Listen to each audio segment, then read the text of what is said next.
తెలుసు ఉండవు. ఫస్ట్లీ ఇవాళ నన్ను ఇక్కడికి ఇన్వైట్ చేసినందుకు సీజీఎం రత్నకుమార్ గారికి, రవి గారికి and to the entire staff of BSNL thank you very very much. BSNL ఎప్పుడూ స్పెషల్ గానే ఉండిపోతుంది లైఫ్ లో నాకు. ఎందుకంటే మా ఫాదర్ ఆల్మోస్ట్ 38 ఇయర్స్ 38 ఇయర్స్ పనిచేశారు, close to 40 years, not a joke. I feel that BSNL లో వర్క్ చేయడం వల్ల,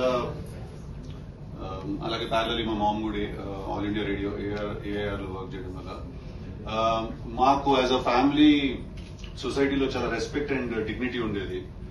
because my father use to work in BSNL and also as a human being. మా ఫాదర్ ని మేమందరం చిన్నప్పుడు భారతీయుడు అనేవాళ్ళం. మేము very very very strict, very honest, very straight forward. I feel నా లైఫ్ లో 0% కరప్షన్ ఉన్న మనిషిని, అంటే corruption not just in sense of money or anything else, even as a human being 0% corruption ఉన్న మనిషిని నేను నా లైఫ్ లో ఎవరిని చూసానంటే మా ఫాదర్ ఒకటే. నాలో కూడా నాకు తెలిసి ఎంతో కొంత ఈ సొసైటీలో కానీ ప్రపంచంలో బతకడానికి కావాల్సిన కరప్షన్ ఒక 2-3% ఉందేమో, కానీ మా ఫాదర్లో ఇప్పటికీ అది లేదు. So I think I'm very glad that I was born to him and my mom. What ever మీరు అన్నట్టు ఇందాక రేడియో అండ్ టెలికాం కలిస్తే, కాకపోతే 2 ఆడియో కమ్యూనికేషన్స్, నేనేంటో వీడియో కమ్యూనికేషన్ కొంచెం ఒక స్టెప్ ముందుకెళ్ళాను. ఇప్పుడు బిఎస్ఎన్ఎల్ లో వర్క్ చేసే ఒక ఎంప్లాయీ కొడుకోవడానికి చాలా అడ్వాంటేజెస్ ఉంటాయండి. నేను చెప్తాను మీకు. ఇప్పుడు మన స్కూల్లో కానీ ఎక్కడైనా కానీ మనకు ఒక టీచర్ ఉంటారు, వాళ్ళకి ఏదో ఒక ఫోన్ పనిచేయదు ఒక రోజు. ఆ పని చేయకపోయేసరికి వాళ్ళు ఏంటంటే అప్పటి వరకు నన్ను బాగా తిట్టినా కొట్టినా ఏం చేసేది, అప్పుడు మన దగ్గరకు వచ్చేవాళ్ళు అనమాట. మనకు అప్పుడు అర్థమయ్యేది మా ఫాదర్ ఎంత తోపు. అప్పుడు తెలుసు అనమాట. వాళ్ళు ఏంటంటే ఒకసారి can you please talk to your father అది అని అడిగాడు. సో ఎవరింట్లో ఏదైనా ప్రాబ్లమ్స్ వచ్చినా కూడా, ఫోన్లో ఏదైనా పని చేయకపోయినా కూడా నేను నా దగ్గరికి వాళ్ళందరూ వచ్చేవాళ్ళు అనమాట. కాకపోతే వాళ్ళకి ఇంట్లో సిచ్యువేషన్ తెలియదు మా ఫాదర్ వాళ్ళకి.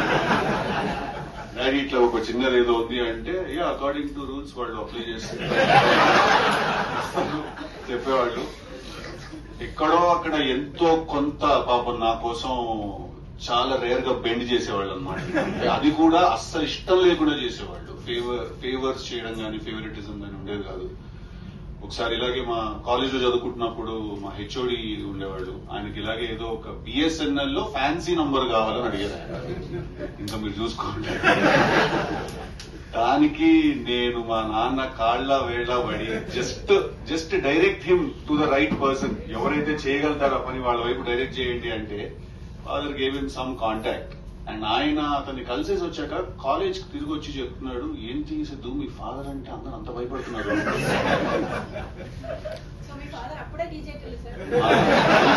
ఒరిజినల్. సో నాకు కానీ మా బ్రదర్ కి కానీ ఎప్పుడు చాలా ఒక రెస్పెక్ట్ ఇండైరెక్ట్ గా ఫీల్ అవుతూ ఉండేవాళ్ళు sir, to being Sons of Sai Kumar గారు. ఇవి అడ్వాంటేజెస్ అండి. ఇప్పుడు ఎందుకు డిసడ్వాంటేజెస్?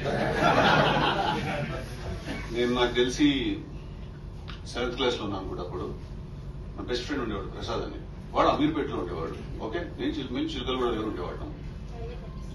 రైల్వే క్వార్టర్స్ నుంచి కాస్త ముందుకు వస్తే పద్మనాభ నగర్ నేను వెళ్ళాలి వాళ్ళ ఇంటికి. ఒక ఫ్రెండ్, నేను 7th క్లాస్ చిన్నపిల్లండి కదా. అమీర్పేట అంటే మా ఫాదర్ పంపరం సంగతి నాకు తెలుసు. నేనేం చేశాను, పక్కనే కదా అని ముషిరాబాద్ అని అబద్ధం చెప్పాను. సార్ అక్కడ దాకా అంతా బాగానే ఉంది, మీ ఫ్రెండ్ ఫోన్ నెంబర్ ఏంటని అడిగాడు. 3735-132 అని చెప్పారు. ఇమీడియట్ గా మా ఫాదర్ 373 అమీర్పేట కూడా కదా అన్నట్టు. ఆ విషయం మనకు తెలియదు, మనం అబద్ధం చెప్పామన్న విషయం తెలుసు. అది అమీర్పేట కూడా సంగతి మనకు తెలియదు. యాక్టింగ్ అప్పుడు స్టార్ట్ చేశాను.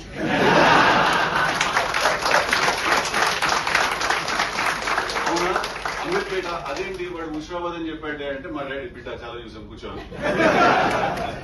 అట్లాగే స్కూల్ నుంచి ఎవరైనా మ్యాథ్స్ లో మనం ఎప్పుడు ఫెయిల్ అనమాట. ఇప్పుడు లెక్కల్లో ఎడ్జ్ మీద ఉండేవాళ్ళం ఇప్పుడు అంటే పాస్ అవడానికి ఎంత అవసరం ఎగ్జాక్ట్లీ అంతే వచ్చేది. సో మా టీచర్ ఎప్పుడు ఫోన్ చేసి ఇంటికి చెప్పేస్తుందేమో అని చెప్పి నేను ఒకసారి పైకి వెళ్ళి బిల్డింగ్ మీద మల్కాజ్గిరి ఇంట్లో నీకు తెలియదు ఇది పైకి వెళ్ళి బిల్డింగ్ మీద వైర్ కట్ చేశాను ల్యాండ్లైన్ రోజుల్లో. ఇతను ఎవరో వచ్చారు ఫిక్స్ చేయడానికి వచ్చి ఎవడో పోసినట్టే ఉంది సార్ ఇట్లాంటి డిసడ్వాంటేజెస్ కూడా చాలా ఉండేవి.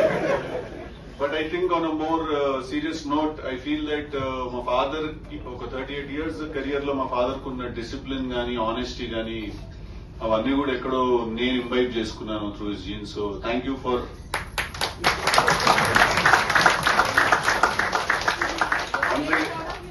థ్యాంక్ యూ అండి. Thank you very much. And I'm so glad that ఇవాళ నేను ఇక్కడికి రాగలిగాను. BSNL Formation Day 25th Silver Jubilee celebrations ki I'm so glad I can be here. I think BSNL will always remain that one network that is consistently there in every nook and corner of the country. I think that ekkado oka chinna proud moment that ఏది పని చేసినా పని చేయకపోయినా ఎక్కడికి వెళ్ళినా BSNL మాత్రం పని చేస్తుంది.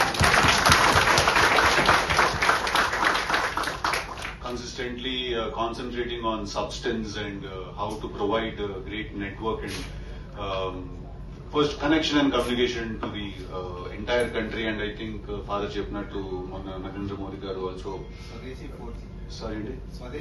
Swadeshi 4G ni inaugurate cheyadam jarigindi. So I think it's the hard work of everyone who is here and through Telangana, through Andhra Pradesh and through the country as a big network. Thank you again, CGM Gariki, Ratnakumar Gariki and the entire staff for having me here. Thank you. All the very best. Andarki happy Dasara. Andarki happy Diwali. ఇక్కడ దాకా వచ్చాను కాబట్టి promotion ఉంటుంది blood లోపల కొంచెం నేను చేయలేను. October 17th కి తెలుసు కదా అన్న సినిమా రిలీజ్ అవుతుంది. డెఫినెట్లీ చాలా చాలా చాలా ఎంటర్టైన్ చేస్తుంది మిమ్మల్ని సినిమా. నాకు నమ్మకం ఉంది ఆ సినిమా మీద. Please watch it with your families.